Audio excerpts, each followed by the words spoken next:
Good evening. We're back with another episode of Poker Tonight. The Bellagio Cup 3 here at the Bellagio continues down in the Fontana Lounge. Today at 2 p.m. began another $5,000 buy-in tournament, and as usual, Christy Arnett was down there to get the information for you. Welcome back to the Bellagio for your nightly update of the Bellagio Cup 3 Tournament Series.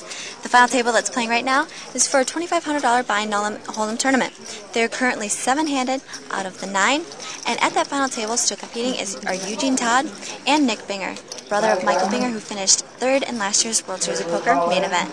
The event that started today was a $5,000 buy-in no-limit Hold'em tournament. A total of 39 players showed up, generating a prize pool of nearly $190,000. There are currently 32 players left and include names such as Renee Angelil, Juha Helppi, Daryl Gigabit Diggin, and Shannon Shore. Thanks for tuning in, and be sure to check out the Bellagio Cup 3 updates on Card Player TV. Thanks for the update, Christy. There are currently 2 final tables going on over at the Rio, and one of them is the $1,000 buy-in seniors event. The current chip leader is Ernest Bennett, and there are 5 players remaining, none of which are known pros. The other final table going on at the Rio is the $1,500 pot limit Omaha 8 or better event. The chip leader right now is Chad Brown. Now, David Bach went into the final table as the chip leader, but he's fallen to the middle of the pack. 687 entrants in this tournament build a prize pool of almost $1 million. Today is day 2 of the $2,000 buy-in limit event. The chip leader is Joseph Mandia, and pros remaining include Rick Fuller, David Plastic, and Joseph Seabach. Noah Boken is one player who just busted out of the $2,000 buy-in limit event. Before play began today, he stopped by our studio to talk to Christy. Noah, you're going into day 2 of the $2,000 limit tournament. How are you doing in chips? I'm doing great. I have 86,500. I think I'm second in chips, like 1,500 behind the number 1, so like chip leader. So feels good. 61 left, so I think I'll have a good shot at a bracelet. I started off doing pretty bad. I was down to 1,800 of my 4,000 stack, but that's limit hold'em, you know. You can. So the blinds went up. I won a few putts, went over 4,000 again, and then up to 10,000, and never really looked back. And now I have 86. So a lot of big hands. I flopped a few sets against overpairs, so it's pretty lucky. And that's how you get big putts and big chip lead. I mean, I'm just going to play my game. I'm going to play smart. Sure, I'll put some pressure on the tight players. That's pretty much what I'll do. I'll just play my hand, play my good hands, loosen up a little against the tight players because they're going to fold their blinds, and the blinds will be like 1-2. So you pick up like 3,000. So, and hope I just continue my good run because limit hold'em, you just have to hit some cards. It's not, you can't win with bluffs almost never. Mm-hmm. But I feel good. Tom Corral, do you know who that is? I think he's he's number 1. Yeah. Are you familiar with his play at all? No, like I don't really know his play, but I'm just gonna play my game. I play a lot of limit poker on PokerStars, so I'm pretty used to limit games, and I think I got what it takes. We'll see. Only one tournament began today at the Rio. It was a $2,000 Omaha 8 or better event, and it started at noon. The chip leader right now is John Jawanda, and other pros near the top of the chip counts include Linda Johnson, TJ Cloutier, and Marcel Lusk. Today is also day 4 of the horse tournament. That means they will play down to the final table today. Amnon Philippi is still the current chip leader, and there are many pros still remaining, including Freddie Deeb, Barry Greenstein, David Singer, and Greg Raymer. Of the 15 tables that began, only 2 tables remain, but there were some unfortunate eliminations today, including Daniel Negreanu, Mike Matiso, Justin Bonomo, and Max Pescatori. Joe Hashem came by today to talk to us about being the champion of champions on Poker After Dark.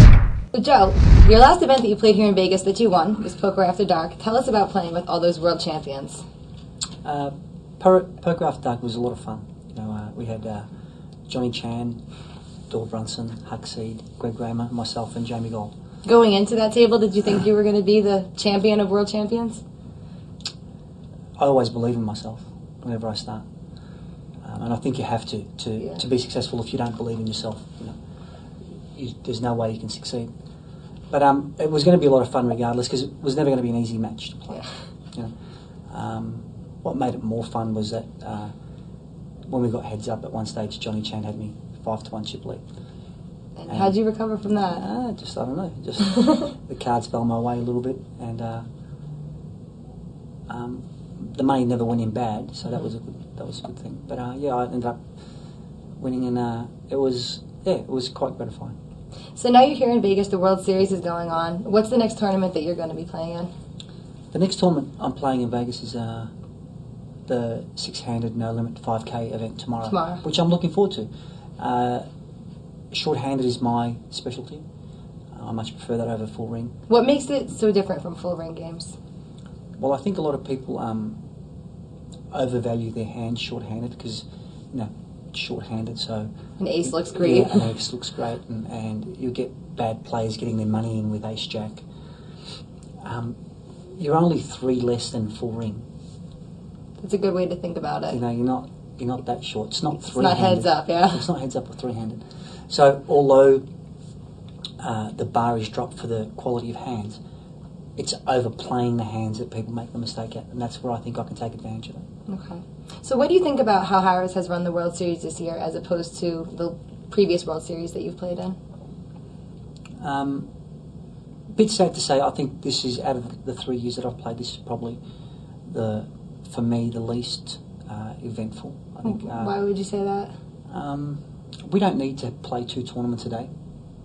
It must be very hectic. I just don't think there's no need. There's like, how much blood can you draw out of a stone? That's I'm sad to say that, because I think the last 2 years they've done a great job with the World Series. Yeah. And the outside tent is very disappointing. Is this the first year that was instituted? Yeah, first year. Last year the outside tent was like the kitchen. Okay. And seriously, guys, you've got a huge complex there. Why do we need a tent? And I froze. You played in the tent? I froze 2 days ago when I was in there. I was rugged up in a parka, and I was shivering. I had to, every time I folded my hand, I had to walk away from the table because on the table was this really bad draft. Okay. And the room would have been 30 or 40 degrees in there. And what did the floor people have anything to say about? I'm sure people were complaining. Great. They were great. The floor people were fantastic. They tried to move us as much as possible so we'd be out of the way of the bad tables. But and they told me the night before that they actually moved 32 tables back into the main room. Oh wow! Because it was so cold. But that night they couldn't. There wasn't enough room. Yeah. So I can't complain about that. They're more than helpful. They've been great. But it's disappointing for me. This is the 3rd year that we've played at the Rio, and the first year did such a great job considering they were overwhelmed by patrons. Yeah. The second year did a great job; they were overwhelmed again. This year, there's no excuse. I mean, you know what should you're be ready for it. it. You know we're going to be hit with this year. You should be ready for it, guys. That's all. Yeah. So, what do you think about the main event? Do you think that it will have more players than last year, or do you think that it's bound to decline? I think, unfortunately, because of the online. It's a big factor. Fiasco. I mean, I know PokerStars has qualified over 1,500 players to play in the main event. We hope they all show up and represent PokerStars, but because that is their option at this point, because the way the laws work. Unfortunately, it is because Harris isn't taking third party. So, if we take that into consideration, we're probably going to see a third drop off from last year. I'm thinking 58 to 6,500. Is where it would be. The good news is that there's been still growth in the number of participants, like in number of players coming and putting up their money to play or playing satellites. That makes sense. Also, there's been even a larger number of hotels, private clubs running satellites for the main event. Yes. So we're going to make up a little bit of ground from those, but I don't think it'll cover what we'll lose from from the online sites. I played in the pot limit Omaha 8 or better a couple of nights ago, and it's $1,500 entry fee. And I thought, you know what, we'd be lucky if we get 200 people into this tournament because nobody plays it. Yeah. Especially in America. Yeah. We had nearly 800 players. That's crazy. And you know why? Because it's $1,500. And because it was there, yeah. Why not? We'll play it. We'll have a go. I had another player actually talk to me about that event. They said it's something similar. They didn't expect such a large turnout. And he said there was a gentleman at his table who kept trying to play one card out of his hand in the Omaha event. And that's pretty bad if someone will put up $1,500 and not even know the rules of the game. Well, it depends on which way you're looking at it. Is it pretty bad or I guess it's pretty good, yeah. It's pretty good, You're the nut flush. It's pretty good. And that shows the strength of poker. And it just draws every man. Yeah, absolutely. So are you looking forward to the main event this year? Yeah, always look forward to the main event. I mean, it's kind of like